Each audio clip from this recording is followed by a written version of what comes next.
Salve and welcome to the Alliance Engineering Corporation Colosseum build. This is a 1:1 scale build of the Colosseum, built out of sandstone, completely by hand by Alliance Engineering Corporation members on the Stone Hollow Mason server. The entire build was conducted in 48 hours for an entire 1:1 scale of the Colosseum as it would have looked in the Roman Empire. It's 190 meters long by 156 meters wide by 50 meters high. That's just the Colosseum section.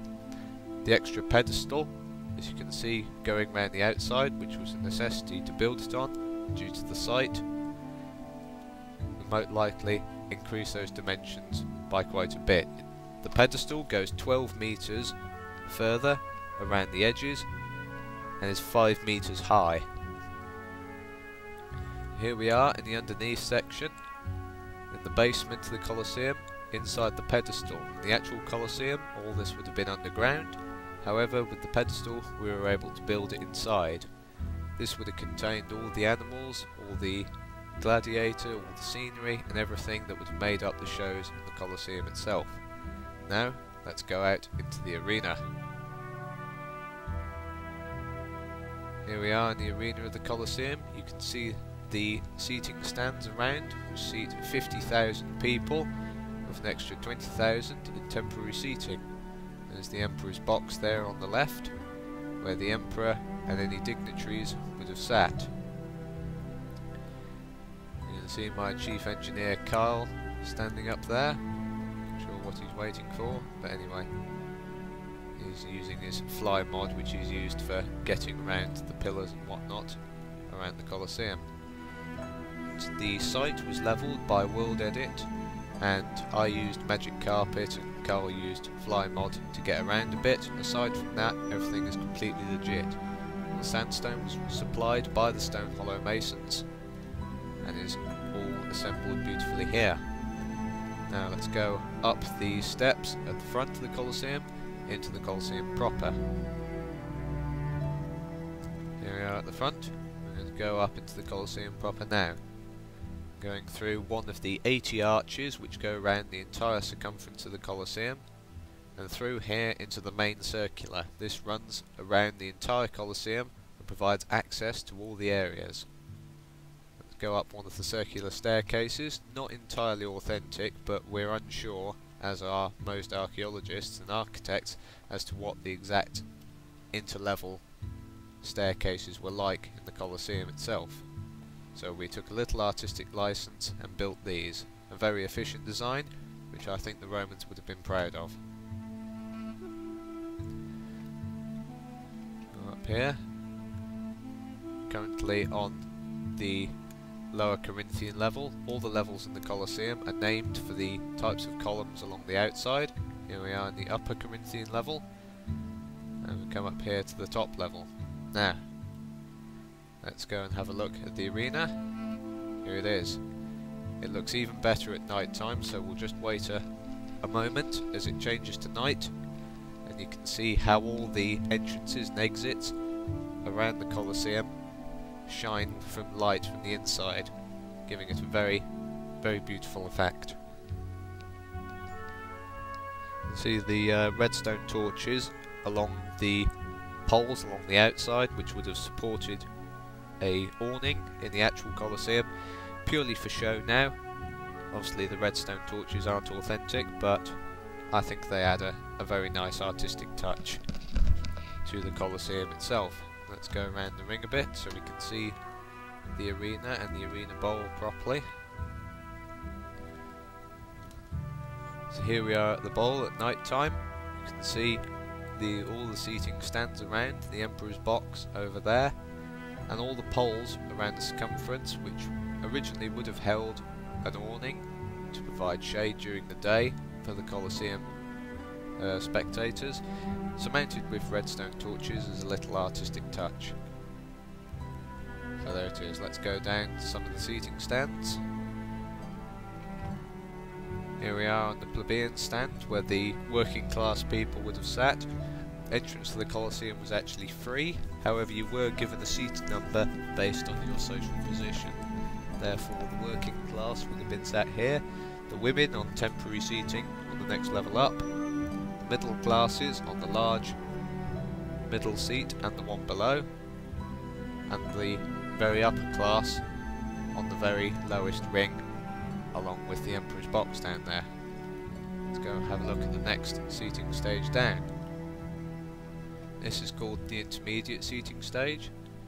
This is where the middle classes would have sat also if the Colosseum was particularly busy, or if not, the lower classes could move forward a bit for a better view.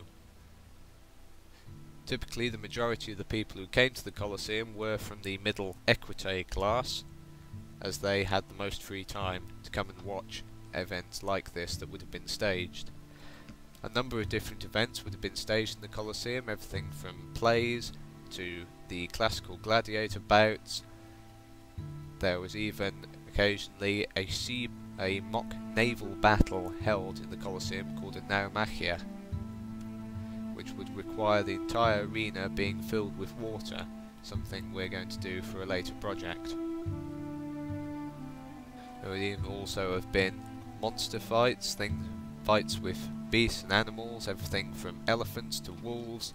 As many exotic creatures that could be brought in from all over the world were set against one another to fight in the arena, even particularly docile animals like giraffes, gazelles, zebras were even set to try and fight with in the arena floor. So here we are on the equite stand, the middle class seating terrace. You can see you get a much better view of the arena from here, and the more higher your social class, the closer you can get to the action. So let's go down one more level, down to the patrician level, which is where the highest class of Roman citizens would have watched the events. One of these stairs here into the patrician seating level. Here we are. So you can get a very good view of the action here, with the gladiator bouts and various other events taking place just below us. Now finally, let's go to the best seat in the house, the Imperial box. Go up these stairs here, up to the Imperial box. Here we are, the best seat in the house, reserved purely for the Emperor, the Emperor's family, and any dignitaries the Emperor wished to bring to show the gladiators or various shows too. With the stylish purple awning above, we're not sure what colour the awning would have been. Purple's a good choice though, as this was the favourite colour of emperors, mostly because it was the most expensive. Here we are back at the front of the Colosseum. See, the sun is just beginning to come up, and in a moment it'll peak over the top of the Colosseum. Now this entire site was built by the Alliance Engineering Corporation, a core team of myself, Simon, along with my project supervisor Aaron and chief engineer Kyle, along with assistants from our engineers Esben, Leo and Jim, and also with some early help from members of the Stone Hollow Mason server. Now the Alliance Engineering Corporation is a for-hire group of specialist Minecraft engineers and architects who specialise in building projects like this one. We have a page on the Minecraft forum, so come and have a look at us up and see what we do. We also have a YouTube channel called The AEC Minecraft, so come and have a look at that for some videos of our devices and various other things we've created. And if you'd like to hire us for any other project, send us a message on the Minecraft forums. This build's actually on the Stone Hollow Mason server, which is a clan group on Minecraft. They're on the Minecraft forums on the clans page. Come have a look them up. They're a very good community-based player clan. Now as the sun just begins to come up over the top of the Colosseum, I'd like to give my thanks to everyone who assisted on this project, and to the Stone Hollow Masons who both helped on the project and permitted us to build on their server. I'm sure they'll be opening this site to the public from time to time, so go and have a look at the Stone Hollow Masons site if you want to come and see the Colosseum firsthand. But for now, that's all. Thank you for watching. Thanks again to the people who made this project possible. It was an emotional ride over the 48 hours it took to build the entire thing, with quite many late nights, with our longest project shift of 19 hours. So that's that then. Thank you for watching, and come and see some of our other projects. Bye for now.